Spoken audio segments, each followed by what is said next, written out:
In today's tutorial, we're going to look at the frozen ball off-angle throw shot. We will be studying the shot from 4 different positions with our cue ball. I'd like to get your feedback on these shots within the comments section. So now let's take a deep dive into these shots. So when 2 balls are frozen, how do we truly know the tangent line of the first ball? Well, here's a great way to make that determination.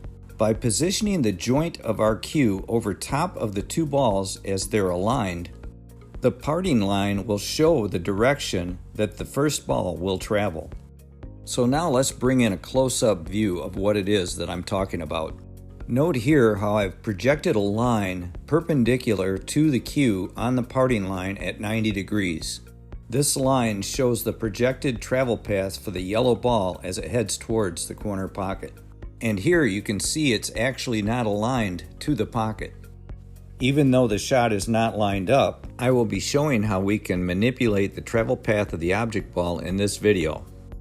Before we get into our first 4 shots, I wanted to include this bonus throw shot. Although this throw shot is different than the first 4 I want to show you, every player should learn it. First, take note that the alignment of the 2 balls is at the point of the pocket and not into the pocket. Let's first take a look at this nearly straight-on shot into the yellow. And here you see the red doesn't go in. So here is the secret for making this shot. If we cut the yellow on the left side, the red ball will be thrown to our right. When shooting nearly straight on, the shot should be hit with a half ball hit or center to edge hit. As the yellow is being cut to our right, friction is created on the red ball, thus throwing it to the right.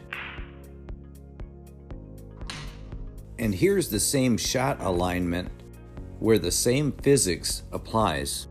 When the cue ball hits the ghost ball on the alignment to the pocket, we miss the shot. But when we hit the yellow straight on, we cut across the red, which then pushes the red to the right, thus throwing the red into the pocket. And here's another example of another angle coming in from the other side. As the yellow is driven in the direction of the yellow arrow, we create friction on the red, thus throwing it away from the pocket. So in order to throw the red ball into the pocket, we need to cut the yellow to our right. This in turn throws the red into the pocket. This now brings us to the first shot of the 4 I've shown earlier in the video. I want you to take note of the cut position that I'm applying here in order to throw this ball into the pocket. And here I'll do a stop action so you can see where I'm hitting on the left side, or my left side, of the yellow.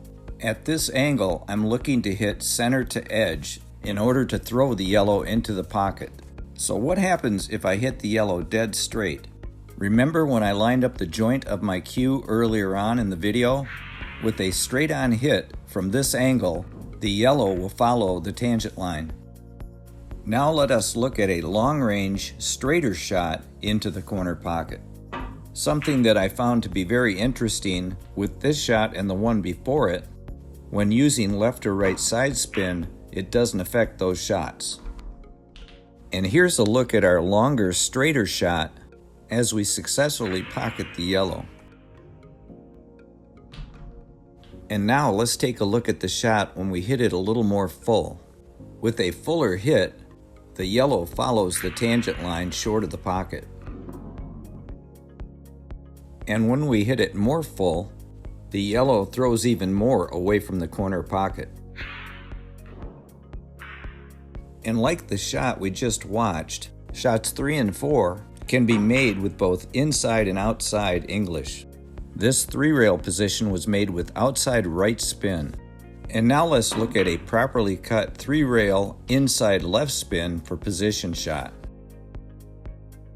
So let's look at shot 4, which is our extreme back cut. I found this shot to work best at a quarter ball hit. So what happens if we cut the shot too thin? As you can see, the yellow follows the tangent line short of the pocket.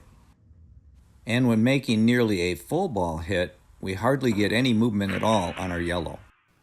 The frozen ball throw shot, we gotta have it in our arsenal. It's a powerful shot to understand and recognize when it comes up. So to quick summarize what I found with shots 1 through 4, the last ones I showed you, it was the cut angle that was most important. And one more thing, a quick quiz for you guys. Did you notice that that aim point never changed for all 4 shots?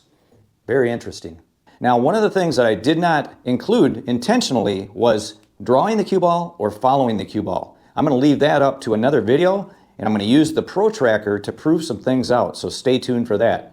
Leave some questions and comments in the comments section below. I'll answer every one, and please share this video as it helps my channel and it'll help other players. And if you'd like to see another informative tutorial, watch this one right here. And until next time, like I always say, keep on practicing.